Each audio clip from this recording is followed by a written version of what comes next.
ভাৰত আৰু দক্ষিণ আফ্ৰিকাৰ মাজত টি-20 ছিৰিজ চলি আছে।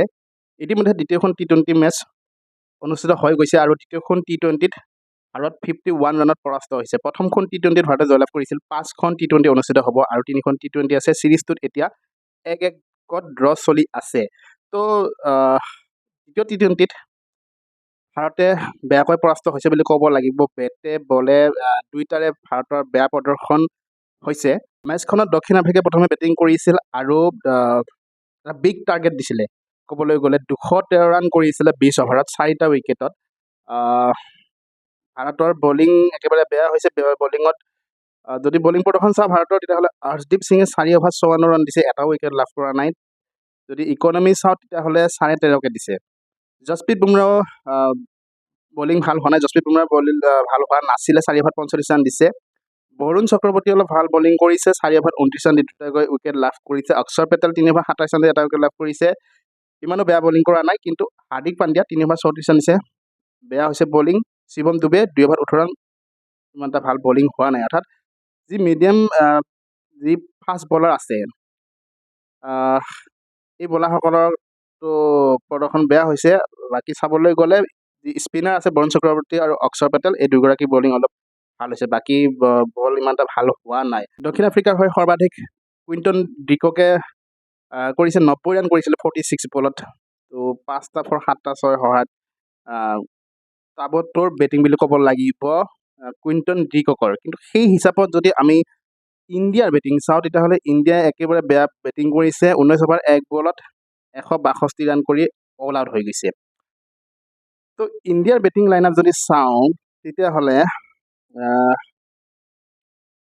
শৰ্মা আছে, অভিষেক শৰ্মাই 70 ৰান কৰিছে 8 বলত। শুভমান গিল 0 ৰান আউট গৈছে। অক্ষৰ পেটেল 3 নম্বৰত আহিছিলে, 21 বলত 21 ৰান কৰি আউট গৈছে। কেপ্টেইন সূৰ্যকুমাৰ যাদৱ 5 ৰানতে আউট গৈছে। তিলক বৰ্মা ভাল খেলিছে। 34 বলত 62 ৰান কৰিছে। তিলক বৰ্মাই এনেকুৱা লাগিল যে ফাইট কৰিছিল, জিকিব কাৰণে চেষ্টা কৰিছিল। বাকী কোনো এগৰাকী বেটছমেন ভাল খেলা নাই, ষ্ট্ৰাইক ৰেটো ভাল হোৱা নাই। এতিয়া হাৰ্দিক পাণ্ডে চাবলৈ গ'লে প্ৰথম মেচখনত হাৰ্দিক পাণ্ডে খুব ভাল খেলিছিলে, কিন্তু এইখন মেচত 23 বলত 20 ৰান কৰি গৈছে। আজিৰ মেচখনত যিখন মেচত 200 ষ্ট্ৰাইক ৰেটৰে বেটিং কৰিব লাগিছিলে, প্ৰথম মেচখনৰ দৰে বেটিং কৰিব লাগিছিলে হাৰ্দিক পাণ্ডে। বাৰু যিয়ে নহওক, বাকী জিতেশ শৰ্মা 17 বলত 27 ৰান কৰি আউট হৈছে। শিৱম দুবে 1 ৰানতে আউট গৈছে। এনেধৰণৰ আছিল ভাৰতৰ বেটিং প্ৰদৰ্শন। এতিয়া 8 নম্বৰলৈকে বেটছমেন আছে আৰু 8 নম্বৰত আহিছে শিৱম দুবেক ফিনিচাৰ হিচাপে ৰখা হৈছিলে। কি কৰিলে?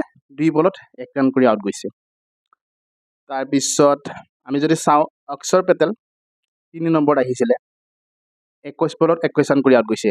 এই মেচখনত সেইটো আচলতে প্ৰয়োজন নাছিলে, ইয়াতকৈ ভাল প্ৰদৰ্শনৰ প্ৰয়োজন আছিলে এই মেচখনত।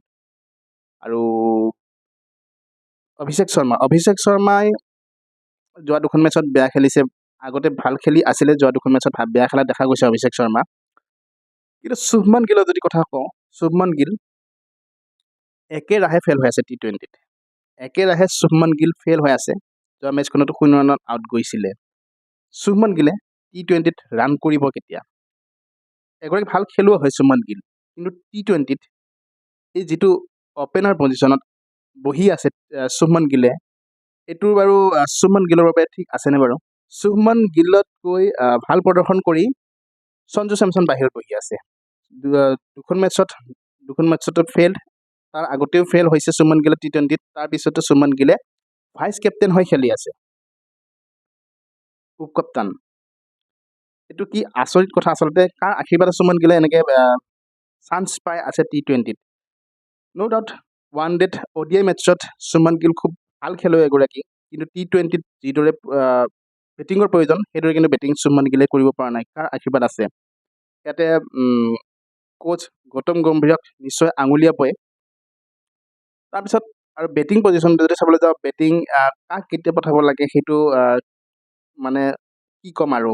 কেতিয়াবা 1 ৰানত কালি এতিয়া চাবলৈ গ'লে অক্ষৰ পেটেলক পঠিয়াই দিছে, কিন্তু এইটো পজিশ্যন আচলতে সূৰ্যকুমাৰ যাদৱৰ আছিলে বা তিলক বৰ্মাৰ আছে। তিলক বৰ্মাৰ 5 নম্বৰত আহিছিলে তিলক বৰ্মা, তথাপি ভাল খেলি গৈছে তিলক বৰ্মাই। কিন্তু সন্মুখত টি-20 ৱৰ্ল্ড কাপ, এতিয়া কাক কেতিয়া পঠাব তাৰ কোনো ঠিকেই নাই। কাক কেতিয়া কেনেকৈ পঠিয়াই সেইটো ঠিকেই নাই। সন্মুখত টি-20 ৱৰ্ল্ড কাপ, এনেকৈ খেলিলে কেনেকৈ হ'ব? আৰু কেপ্টেইন সূৰ্যকুমাৰ যাদৱো একেৰাহে ফেইল।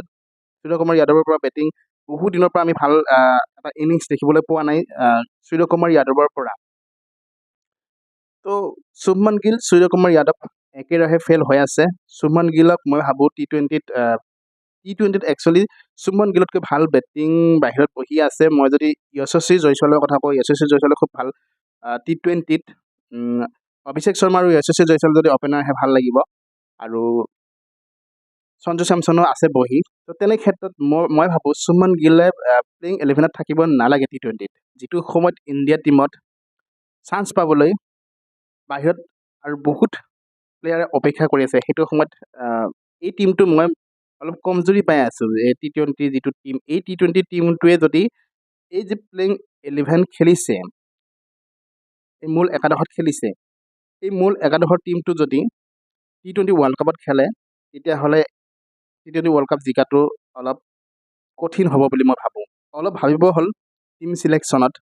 অক্ষৰ পেটেলক এটলিষ্ট 1 ডাউনত পঠাব নালাগে, মেইন বেটছমেনে আহিব লাগে। সূৰ্যকুমাৰ যাদৱ আহক, নহ'লে তিলক বৰ্মা আহিব লাগে। অপেনাৰ দুয়োগৰাকী শুভমান গিল মোৰ মতে থাকিব নালাগে। অভিষেক শৰ্মা ঠিকে আছে, দুখন মেটছত একেৰাহে বেয়া খেলিলেও ঠিকে আছে।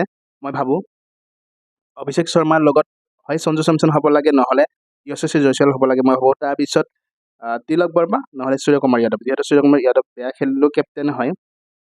তাৰপিছত হাৰ্দিক পাণ্ডিয়া আছেই। তো তেনেধৰণে আগবাঢ়িব লাগে টীমটো, কিন্তু তেনেকৈ আগবঢ়া নাই। সেইকাৰণে এই ক্ষেত্ৰত কোচ গৌতম গম্ভীৰক বাৰে বাৰে প্ৰশ্ন কৰি থাকে, বাৰে বাৰে গৌতম গম্ভীৰক দায় দি থাকে। গৌতম গম্ভীৰে এক প্ৰকাৰে দোষী কৰি থাকে যে কোচ গৌতম গম্ভীৰে টীমটোক একেবাৰে কিবা খেলি মেলি কৰি পেলাইছে, ঠিকমতে চলাব পৰা নাই। গৌতম গম্ভীৰে নিজৰ মতে চলাই আছে, যেনেকৈ পাৰে যেনেকৈ ইচ্ছা তেনেকৈ চলাই আছে গৌতম গম্ভীৰে। তেনেকৈ ছ'চিয়েল মিডিয়াতো বহুত প্ৰশ্নৰ সন্মুখীন হৈছে গৌতম গম্ভীৰে। এই ক্ষেত্ৰত গৌতম গম্ভীৰেও ভাবিবৰ হ'ল, যিহেতু টাইটেল ডিফেণ্ড কৰিব লাগিব ইণ্ডিয়াতে, যিহেতু টি টুৱেণ্টি ৱৰ্ল্ড কাপ আছে ফেব্ৰুৱাৰীৰ পৰা, গতিকে টাইটেলটো ডিফেণ্ড কৰিব লাগিব, টীম চিলেকশ্যন ভাল কৰিব লাগিব গৌতম গম্ভীৰে। বেলেগৰ কথা শুনিব লাগিব, নিজে যি ইচ্ছা থাকে কৰিলে নহ'ব। তো এতিয়া 2খন মেটচ হৈ গৈছে, এখন মেটচত ড্ৰ হৈছে, বাকী 3খন মেটচ বাকী ৰৈছে। গতিকে এই চিৰিজটো কোনে জিকে সেইটো চাবলগীয়া হ'ব। কিন্তু সূৰ্যকুমাৰ যাদৱৰ একেৰাহে বেয়া খেলিলেও কেপ্টেইন হিচাপে এটা ভাল ৰেকৰ্ড আছে, সেইটো হৈছে টি টুৱেণ্টি চিৰিজত এতিয়ালৈকে পৰাস্ত হোৱা নাই। গতিকে এইবাৰো আশা কৰিম সেইটোৱে হ'ব, এইবাৰো চিৰিজটো জিকিব। তো এইটো ভিডিঅ' মই ইমানতে সামৰণি মাৰিছোঁ। নেক্সট ভিডিঅ'ৰ আপডেট লৈ আহিম, নেক্সট মেটচখনৰ আপডেট লৈ আহিম। চাই থাকিব ভিডিঅ'বিলাক, সকলোৱে লাইক শ্বেয়াৰ কৰিব, লগতে প্লিজ চেনেলটো ছাবস্ক্ৰাইব কৰি দিবলৈ নাপাহৰিব। ধন্যবাদ।